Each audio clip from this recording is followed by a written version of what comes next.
स्वागत है दोस्तों आपका पीपीएससी हंट में। कल 9 क्लास की एनसीईआरटी को मैंने शुरुआत किया था। आज उसी क्रम में हम लेसन नंबर 2 पढ़ेंगे। टॉपिक है आपका भारत का भौतिक स्वरूप। हम इसमें देखेंगे भारत में पाई जाने वाले विभिन्न स्थलाकृतियों के बारे में पढ़ेंगे और जो महत्वपूर्ण होगा उसे हम नोट करने के लिए बोलेंगे। वहाँ पे मैं अंडरलाइन कर दूँगा और वहाँ पे मैं बोल भी दूंगा कि इसे अपने नोट्स में इसे आप मेंशन कर लें, आप उसे मेंशन कर लीजिएगा। और इसका नोट्स मैं अपने टेलीग्राम चैनल पे डाल दूंगा, आप वहाँ से उसे डाउनलोड कर सकते हैं। तो चलिए शुरुआत करते हैं। और हाँ, इस वीडियो को मैं 2 पार्ट में कंप्लीट करूँगा क्योंकि ये चैप्टर बहुत बड़ा चैप्टर है। तो 2 पार्ट में इसे कंप्लीट करूँगा। आज फर्स्ट पार्ट, कल इसका सेकंड पार्ट आएगा। तो चलिए शुरुआत करते हैं। भारत का भौतिक स्वरूप। देखिए, जैसा कि आप जानते हैं, भारत विभिन्न स्थलाकृतियों वाला एक विशाल देश है। आप किस प्रकार के क्षेत्र में या भूभाग में रहते हैं?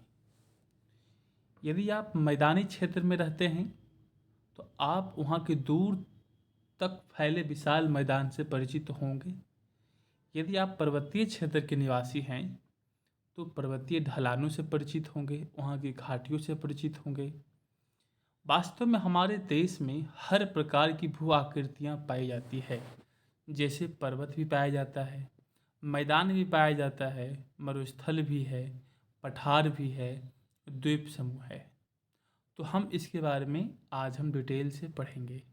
पर्वत के भी बारे में पढ़ेंगे, मैदान के भी बारे में पढ़ेंगे, मरुस्थल के बारे में भी पढ़ेंगे, पठार के बारे में भी पढ़ेंगे, द्वीप समूह के बारे में पढ़ेंगे। आज कोशिश करूँगा मैं पर्वत और मैदान को मैं समेट दूँ। कल से आपका मरुस्थल के बारे में हम पढ़ेंगे। यहाँ बता रहा है कि भारत की भूमि बहुत अधिक विभिन्नताओं को दर्शाती है।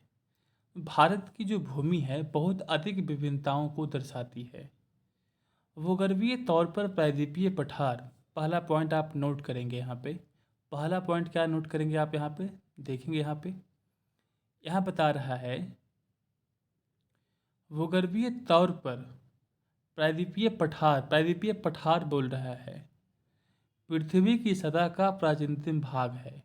तो पृथ्वी का सबसे पुराना भाग कौन सा है? तो प्रायद्वीपीय पठार है, याद रखेंगे।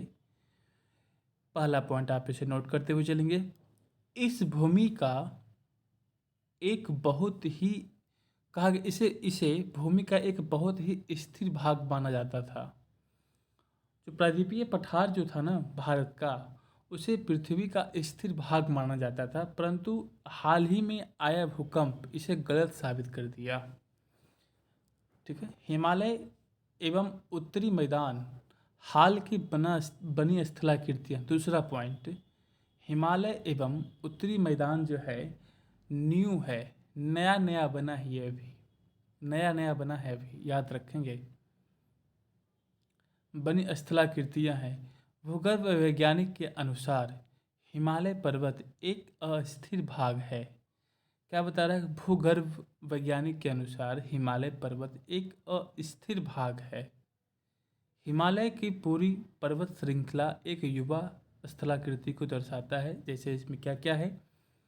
ऊंचे शिखर है, गहरी घाटियां हैं, तेज बहने वाली नदियां हैं। अरावली भी देखिए बलित पर्वत है, हिमालय भी बलित पर्वत है।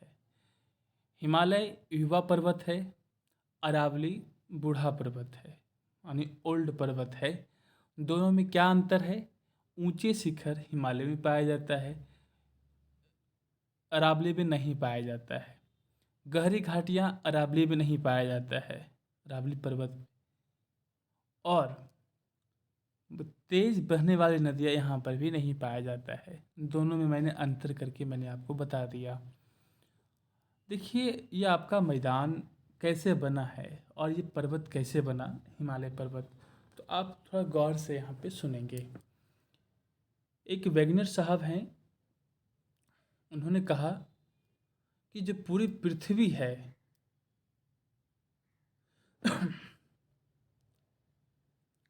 पूरी पृथ्वी क्या है, ये जो पूरा पृथ्वी पर क्या है, एक प्लेट है। क्या है ये? प्लेट है, जिसे हम किस नाम जानते हैं? पेंजिया के नाम से जानते हैं। किस नाम जानते हैं इसे? पेंजिया के नाम से जानते हैं इसे। पृथ्वी के आंतरिक ऊर्जा के कारण पृथ्वी के आंतरिक ऊर्जा के कारण इसका दो भाग हो गया। तो ऊपर वाले भाग को हम किस नाम जानेंगे? जाना गया अंगारा, अंगारा लैंड। और नीचे वाले को गोंडवाना लैंड। गौर से सुनते हुए चलेंगे। गोंडवाना लैंड से जाना गया। और फिर आंतरिक गति के कारण इसका 7 टुकड़ा हो गया। तो पृथ्वी पर 7 बड़ा प्लेट है। कौन कौन प्लेट है हम डिटेल से पढ़ेंगे जब हम प्लेट विवर्तनिका सिद्धांत को हम पढ़ेंगे। प्लेट टेक्टोनिक जब हम पढ़ेंगे तो उसमें हम अच्छे से डिटेल से पढ़ेंगे। प्लेट कितने प्रकार के हैं, कौन कौन सा प्लेट है। यहाँ पे 2 प्लेट मैं आपको बता देता हूँ, इंडो ऑस्ट्रेलियन प्लेट और Eurasian plate. Indo Australian plate में भारत, ऑस्ट्रेलिया शामिल था। जब इंडो ऑस्ट्रेलियन प्लेट धीरे धीरे ऊपर की ओर खिसकने लगा, हम बात कर रहे हैं इंडो ऑस्ट्रेलियन प्लेट जब ऊपर की ओर धीरे धीरे खिसकने लगा, ऊपर में आपका यूरेशियन प्लेट धीरे धीरे ये भी इधर मूव कर रहा है। तो बीच में टकराने के कारण यहाँ पर का जो मलबा था वो धीरे धीरे ऊपर उठने लगा और एक समय ऐसा आया कि हिमालय पर्वत का निर्माण हो गया। जहाँ पे हिमालय का निर्माण होता है वहाँ पे गहरे गड्ढे बन गए। हिमालय से आने वाली नदियाँ लाखों सालों में, लाखों वर्षों में वहाँ पे उस गड्ढे को भर दिया, जिसे आज आप मैदान के नाम से जानते हैं। तो मैंने हिमालय का निर्माण कैसे हुआ और मैदान का निर्माण कैसे हुआ, मैंने इसको आपको बता दिया है। ठीक है, आगे बढ़ते हैं।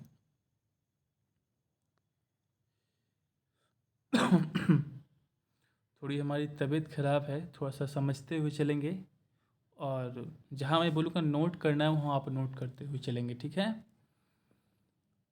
उत्तरी मैदान जलोढ़ निक्षेप से बने हैं। जो हमारा मैदान है ना, वो जलोढ़ निक्षेप से बने हैं। प्रायद्वीपीय पठार आग्नेय तथा रूपांतरित शैल वाले कम ऊंची पहाड़ियों एवं चौड़ी घाटियों से बना है। इसे आप नोट करते हुए चलेंगे, इस लाइन को आप नोट करेंगे।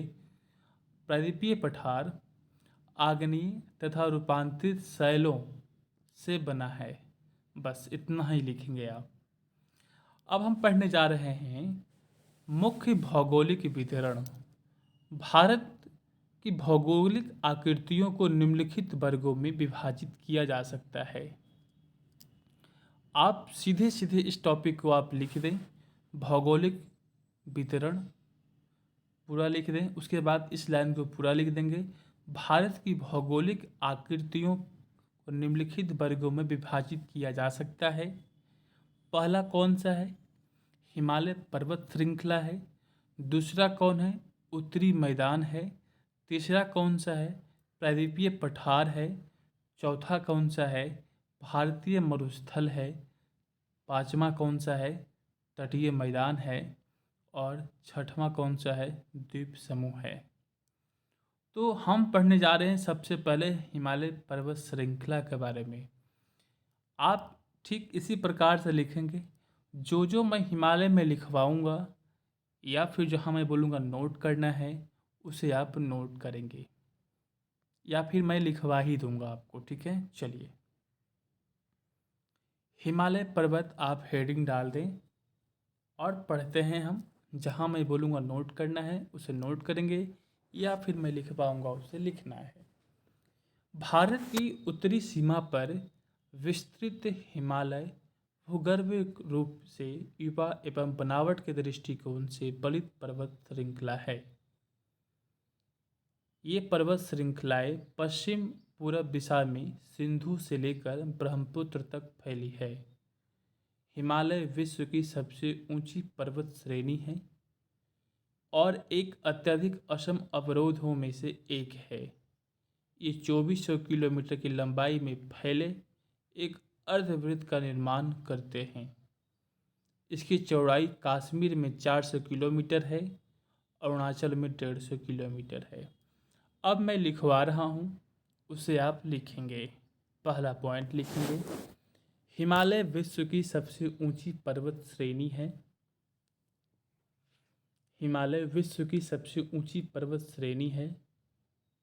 इसकी लंबाई 2400 किलोमीटर है तथा जम्मू कश्मीर में चौड़ाई 400 किलोमीटर एवं अरुणाचल प्रदेश में 150 किलोमीटर है।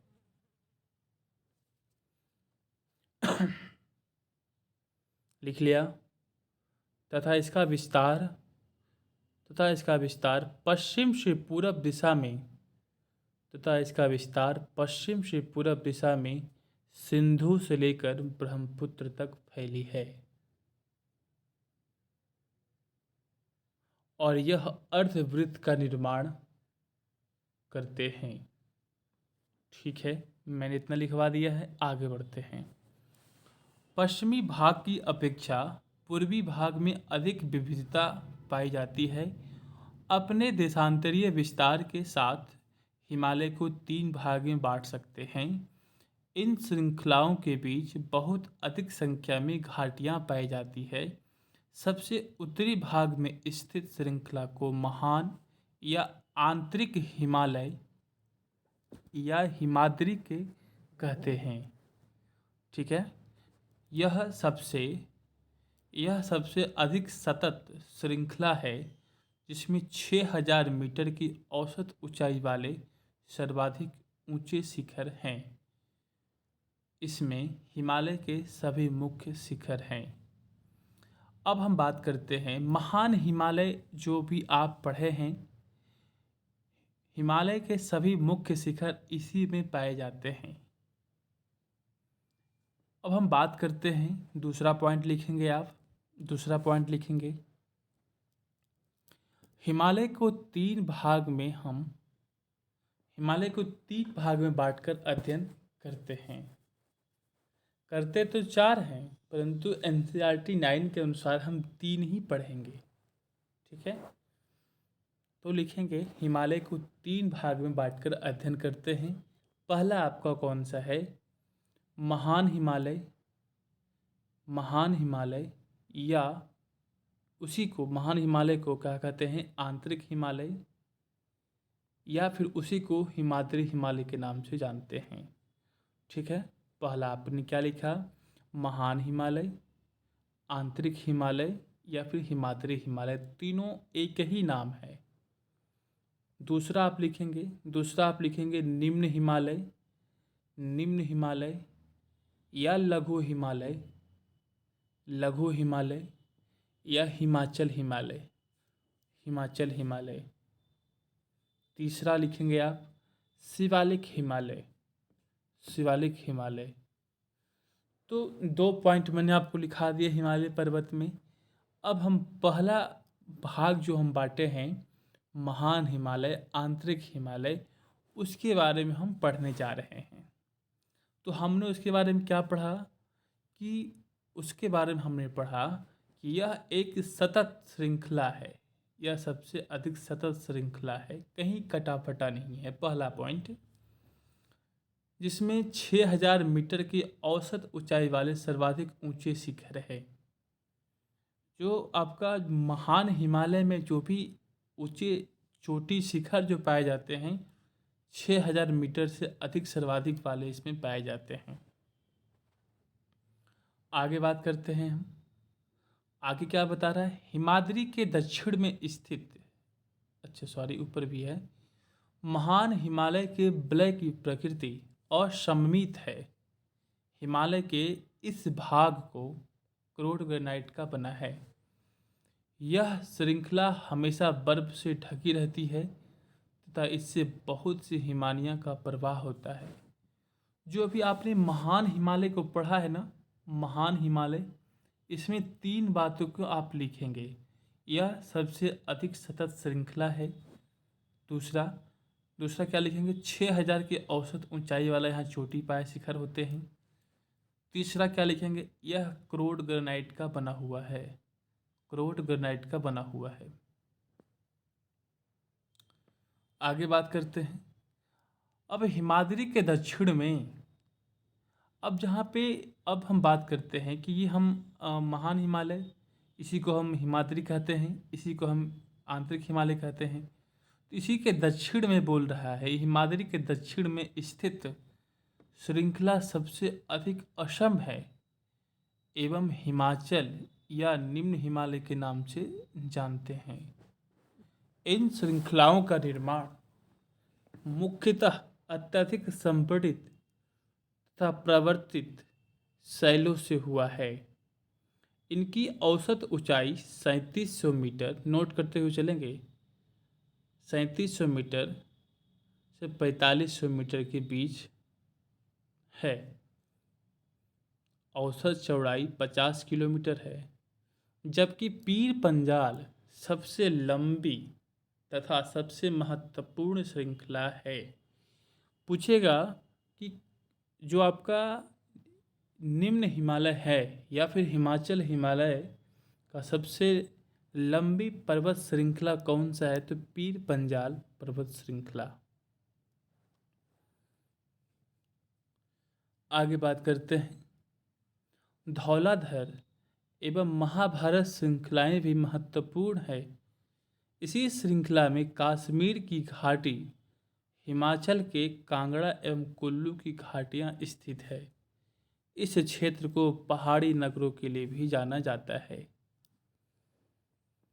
अब हम बात करते हैं, हिमालय के बाहरी श्रृंखला को शिवालिक कहा जाता है। हिमालय के सबसे बाहरी श्रृंखला को क्या कहते हैं, शिवालिक कहते हैं। इनकी चौड़ाई 10 से 50 किलोमीटर है। ऊंचाई 900 से 1100 मीटर के बीच का है। इतना आप नोट कर लेंगे, जितना मैं अंडरलाइन कर रहा हूँ उसे नोट कर लेंगे, ठीक है। ये श्रृंखलाएं उत्तर में स्थित मुख्य हिमालय के श्रृंखलाओं से नदियों द्वारा लाई गई असंपीड़ित अवसादों से बनी है, ठीक है। ये घाटियाँ तथा जलोढ़ के मोटी परतों से ढकी हुई है। निम्न हिमाचल या शिवालिक के बीच के स्थित, अब देखिए इसको आप नोट करेंगे, निम्न हिमालय या शिवालिक के बीच के स्थित लंबवत घाटी को दून के नाम से जानते हैं। कुछ प्रसिद्ध दून हैं, देहरादून, कोटली दून, पोटली दून। देखिए ये आपका महान हिमालय हो गया, ये आपका क्या होगा, निम्न हिमालय। इसके बीच में घाटियाँ पाई जाती है। और वही महान हिमालय, ये तो आपका निम्न हिमालय, वही निम्न हिमालय और शिवालिक के बीच में आपका क्या पाया जाता है, शिवालिक के बीच में दून पाया जाता है, दून। इसे आप नोट करते हुए चलेंगे। आगे बढ़ते हैं। ये आपका मैप है, इसे आप देख लेंगे। साथ फैल जाते हैं। इन्हें पूर्वांचल या पूर्वी पहाड़ियाँ तथा पर्वत की श्रृंखलाओं के भी नाम से जाना जाता है। ये पहाड़ियाँ, एक मिनट, हाँ, इस उत्तर दक्षिण के अतिरिक्त हिमालय को पश्चिम से पूरब तक स्थित क्षेत्र के आधार पर विभाजित किया जा सकता है। बोल रहा है इसे उत्तर दक्षिण के अतिरिक्त हम कैसे बांट रहे थे इसको, महान हिमालय उत्तर में, उसके दक्षिण में क्या है, निम्न हिमालय, फिर निम्न हिमालय दक्षिण में क्या है, शिवालिक। उत्तर दक्षिण से हमने बांट दिया। अब हम बात करेंगे इसको पश्चिम से पूरब तक, पश्चिम से पूरब तक में हम इसको बांटेंगे। स्थित क्षेत्रों के आधार पर विभाजित किया गया है। इन वर्गीकरणों को नदी घाटियों के सीमाएं के आधार पर इसे क्या किया गया है, बांटा गया है। उदाहरण के लिए सतलज एवं सिंधु के बीच हिमालय के भाग को पंजाब हिमालय के नाम से जाना जाता है। पहला पॉइंट आप इसे नोट करते हुए चलेंगे। क्या नोट करेंगे कि नदी घाटी के आधार पर हिमालय का वर्गीकरण। तो पहला वर्गीकरण क्या है? सतलज एवं सिंधु नदी के बीच स्थित हिमालय के भाग को पंजाब हिमालय के नाम से जानते हैं, लेकिन पश्चिम से पूरब तक क्रमशः इसे कश्मीर तथा हिमाचल हिमालय के नाम से जाना जाता है। तो नदी घाटी पे हम पंजाब हिमालय के नाम से जानेंगे, लेकिन पश्चिम से पूरब तक क्रमशः इसे कश्मीर तथा हिमाचल हिमालय के नाम से भी जाना जाता है। सतलज तथा काली नदी के बीच स्थित हिमालय भाग को कुमायूं हिमालय के नाम से जानते हैं। सतलज और काली नदी के बीच हिमालय के किस नाम से जानते हैं? कुमायूं हिमालय के नाम से जानते हैं। काली तथा तीस्ता नदी के बीच काली एवं तीस्ता नदी के बीच नेपाल हिमालय तथा तीस्ता तथा दिहांग नदी के बीच में हम असम हिमालय का सीमांकन करते हैं। ठीक है। हिमालय के कुछ क्षेत्रीय नाम का पता कीजिए।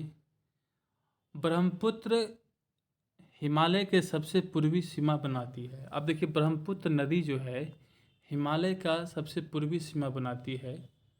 दिहांग महाखंड के बाद हिमालय दक्षिण की ओर तीखा मोड़ बनाते हुए भारत की पूर्वी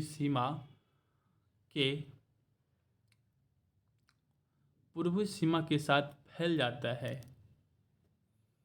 इन्हें पूर्वांचल या पूर्वी पहाड़ियाँ तथा पर्वत श्रृंखलाओं के नाम से जाना जाता है। ये पहाड़ियाँ उत्तर पूर्व राज्यों से होकर गुजरती है तथा मजबूत बलुआ पत्थर जो अवसादी शैल से बनी है, ये घने जंगलों से ढकी है तथा अधिकतर समानांतर श्रृंखलाओं एवं घाटियों के रूप में फैली है। पूर्वांचल में पटकाई, नागा, मिजो तथा मणिपुर पहाड़ियाँ शामिल है। तो ठीक है, मैंने उत्तरी मैदान मैंने समाप्त कर दिया है। अब हम देख लेते हैं, मैंने हिमालय को समाप्त कर दिया है। अब हम देख लेते हैं उत्तरी मैदान को देखने जा रहे हैं। ठीक है, उत्तरी मैदान क्या है, मैदानों का निर्माण कैसे होता है, मैंने आपको बताया भी था।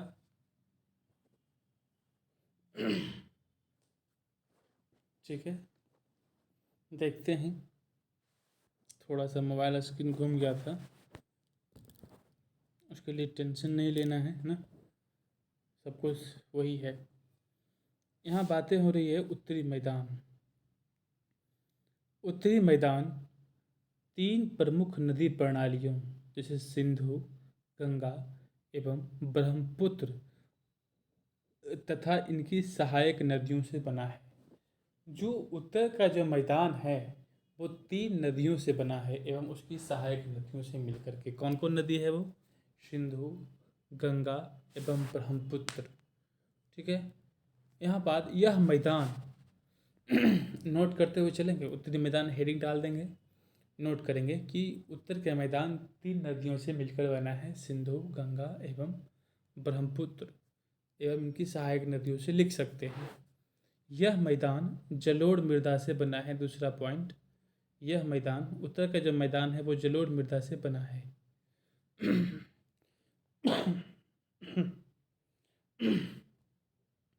लाखों वर्षों में हिमालय के गिरिपाद में स्थित बहुत बड़े बेसिन में जलोढ़ का निक्षेप हुआ, जिससे इस उपजाऊ मैदान का निर्माण हुआ।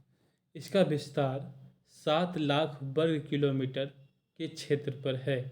यह मैदान लगभग हिमालय की तरह ही लंबा है, 2400 किलोमीटर लंबा, 240 से, आगे देखते हैं, 240 से 320 किलोमीटर चौड़ा है। यह सघन जनसंख्या वाला भौगोलिक क्षेत्र है। समृद्ध मृदा आवरण, पर्याप्त पानी की उपलब्धता एवं अनुकूल जलवायु के कारण कृषि की दृष्टि से ही यह भारत का अत्यधिक उत्पादक क्षेत्र है। उत्तरी पर्वत से आने वाली नदियां का निक्षेपण कार्य में लगी है। उत्तरी पर्वतों से आने वाली नदियां निक्षेपण कार्य में लगी है। नदी के निचले भागों में ढाल कम होने के कारण नदी की गति कम हो जाती है, जिसके परिणाम स्वरूप नदी द्वीपों का निर्माण होता है। आप यहाँ पर गौर से सुनेंगे कि हमने यहाँ पे क्या क्या पढ़ा है। उत्तर मैदान 3 नदियों से मिलकर तैयार हुआ है, सिंधु, गंगा और ब्रह्मपुत्र। इसका जो लंबाई है 2400 किलोमीटर लंबा है, 2400 किलोमीटर लंबा है, और ये 7 लाख वर्ग किलोमीटर पर फैला हुआ है। सब पॉइंट इस पर नोट करेंगे, जो जो मैं बोल रहा हूँ रिपीट कर रहा हूँ। 240 से लेकर के 320 किलोमीटर यह चौड़ा है। यह जलोढ़ मृदा से बना हुआ है ना, जलोढ़ मृदा से बना हुआ है। और इसमें क्या नोट करेंगे आप, यहाँ पे जनसंख्या अत्यधिक है, और यहाँ पे पानी की भी उपलब्धता अत्यधिक ठीक ठाक है यहाँ पे। तो यहाँ पे जनसंख्या भी, निवास अत्यधिक है, और कृषि भी यहाँ पे भी अत्यधिक मात्रा में होती है। आगे हम बात करते हैं। नदियाँ अपने निचले भाग में गाद एकत्र हो जाने के कारण बहुत सी धाराओं में बढ़ जाती है।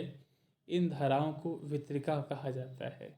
वितरिका दोआब क्या होता है, दो नदियों के क्षेत्र का जो स्थान जो होता है उसे हम दोआब कहते हैं। आब का मतलब पानी होता है ना। आगे हम बढ़ते हैं। उसी तरह पंजाब भी बना हुआ है। उत्तरी मैदान को मोटे तौर पर 3 उपवर्गों में विभाजित किया गया है। हिमालय को भी हम 3 वर्गों में बांटे थे, मैदान को भी हम 3 वर्गों में भी बांट रहे हैं। उत्तरी मैदान को मोटे तौर पर 3 उपवर्गों में विभाजित किया गया है। उत्तरी मैदान के पश्चिमी भाग को पंजाब का मैदान कहा गया है। क्या बता रहा, उत्तरी मैदान के पश्चिमी भाग को पंजाब का मैदान कहा जाता है। सिंधु तथा इसकी सहायक नदी के द्वारा बनाए गए इस मैदान को बहुत बड़ा भाग पाकिस्तान में स्थित है। जो आपका पंजाब का मैदान है सिंधु नदी के द्वारा बनाया गया है एवं उसकी सहायक नदियों के द्वारा बनाया गया है। और जो पंजाब का मैदान है इसका आधा अधिक सा भाग जो है कि पाकिस्तान में पड़ता है। ठीक है, सिंधु तथा इसकी सहायक नदियाँ कौन कौन है, झेलम, चेनाब, रावी, व्यास, सतलज हिमालय से निकलती है, सब हिमालय से निकलती है। मैदान के इस भाग में दोआब की संख्या बहुत अधिक है। गंगा के मैदान का विस्तार घग्गर तथा तीस्ता नदी के बीच है। यह उत्तरी भारत में हरियाणा, दिल्ली, उत्तर प्रदेश, बिहार, झारखंड के कुछ भाग तक पश्चिम बंगाल में फैला हुआ है। देखिए, पंजाब का मैदान अत्यधिक कहाँ फैला हुआ है, पाकिस्तान में फैला हुआ है। जो गंगा का मैदान जो है यह जो है इसका विस्तार घग्गर और तीस्ता नदियों के बीच तक है। और यह पूरे भारत, मतलब कि हम बात करते हैं हरियाणा से लेकर के पश्चिम बंगाल तक फैला हुआ है। पश्चिम बंगाल तक, हरियाणा, दिल्ली, उत्तर प्रदेश, बिहार, झारखंड, पश्चिम बंगाल तक फैला है। ब्रह्मपुत्र का मैदान इसके पूर्व विशेषकर असम में स्थित है। अब ब्रह्मपुत्र का मैदान जो है इसके पूर्व में स्थित है। गंगा के मैदान के पूर्व में ही स्थित है ब्रह्मपुत्र का मैदान। उत्तरी मैदानों की व्याख्या सामान्यतः इसके उच्चावचों में बिना किसी विविधता वाले समतल स्थल के रूप में की जाती है। यह सही नहीं है। इन विस्तृत मैदानों की भौगोलिक आकृतियों में भी विविधता है। आकृतिक भिन्नता के आधार पर उत्तरी मैदानों के 4 भागों में विभाजित किया जा सकता है। ठीक है, यहाँ पे क्या बोल रहा है कि आकृतिक भिन्नता के आधार पर उत्तरी मैदानों को 4 भागों में विभाजित किया जा सकता है। नदी पर्वत से नीचे उतरते समय शिवालिक के ढाल पर 8 से 6 किलोमीटर की चौड़ी पट्टी पर गुट्टिका का निक्षेपण करती है। इसे भावर के नाम से जानते हैं। तो अब हम बात करते हैं। देखिए, अब हम आकृति के आधार पर हम आपको एक चित्र बनाते हैं। यहाँ पे देखिए भावर हो जाएगा। भावर के बाद आपका हम 4 प्रकार को हम इसको देखेंगे। इस प्रकार से हम देखते हैं। तो बता आकृति भिन्नता के आधार पर मैदान को हम 4 भाग में बांटते हैं। नदी, पर्वत। तो कह रहा नदियाँ जो है, नदियाँ जो हिमालय से, जो पर्वतों से नीचे उतरते समय शिवालिक के ढाल पर, शिवालिक जैसे ही मान लेते हैं कि ये ऊपर से नदियाँ आ रही है, ऊपर से नदियाँ आ रही है यहाँ पे, तो यहाँ पे शिवालिक के पास आई तो शिवालिक के पास में यहाँ पे अपनी ढाल को कम कर दी। यहाँ पे जो गुटिका का निक्षेपण करता है, यहाँ पे भावर का निर्माण करता है, भावर का। तो इसे भावर के नाम से जानते हैं। सभी सरिताएं इस भावर पट्टी में विलुप्त हो जाती है, मतलब कि सारी नदियाँ इस भावर में क्या हो जाती है, विलुप्त हो जाती है, विलुप्त हो जाने गायब हो जाती है। इस पट्टी के दक्षिण में ये सरिताएं एवं नदियां पुनः निकल आती है एवं नम तथा दलदली क्षेत्र का निर्माण करती है, जिसे हम तराई कहते हैं। ये भावर हो गया, यहाँ पर नदियां गायब हो जाती है, ठीक है। उसके बाद यहाँ नदियां पुनः निकल गई, इसे हम तराई के नाम से जानते हैं, तराई के नाम से जानते हैं। यहाँ वन्य प्राणियों से भरा घने जंगल का क्षेत्र था। यहाँ पे क्या था, पहले बहुत भारी जंगल था यहाँ पे, तो बंटवारे के समय में जो जनसंख्या का रहने का क्षेत्र था उसे काट कर वहाँ पे बनाया गया था। ठीक है, आगे बढ़ते हैं।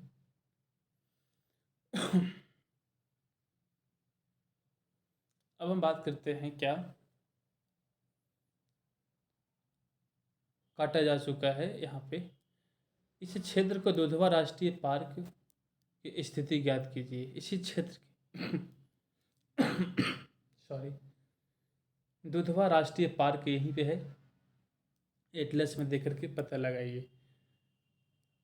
उत्तरी मैदान का सबसे विशालतम भाग पुराने जलोढ़ का बना है। वे नदियाँ के बाढ़ वाले मैदान के ऊपर स्थित है तथा वेदिका जैसी आकृति प्रदर्शित करती है। इस भाग को हम भांगर, तो हम 4 भाबर, तराई, भांगर। इस क्षेत्र की मृदा में चुनीदार निक्षेप पाए जाते हैं, जिसे स्थानीय भाषा में कंकड़ कहा जाता है। बाढ़ वाले मैदान को नए तथा युवा निक्षेप को खादर कहते हैं, ठीक है। तो निचले भाग को हम क्या कहते हैं, खादर कहते हैं। इनका लगभग प्रत्येक वर्ष पुनर्निर्माण होता है, इसीलिए ये उपजाऊ होते हैं तथा यहाँ गहन खेती के लिए आदर्श माने जाते हैं। अब हम पढ़ेंगे प्रायद्वीपीय पठार। तो हम यहाँ से हम कल पढ़ेंगे, और इसके बाद हम जो मैंने आपको पढ़ाया है उसे पढ़ करके जो आपको लगे कि इम्पोर्टेंट टॉपिक है, वहाँ से आप उसे नोट्स ज़रूर बना लीजिएगा। तो मिलते हैं कल नेक्स्ट वीडियो में प्रायद्वीपीय पठार से। कल ही आपका टॉपिक पूरी तरीके से समाप्त हो जाएगा, ठीक है। Thank you, bye.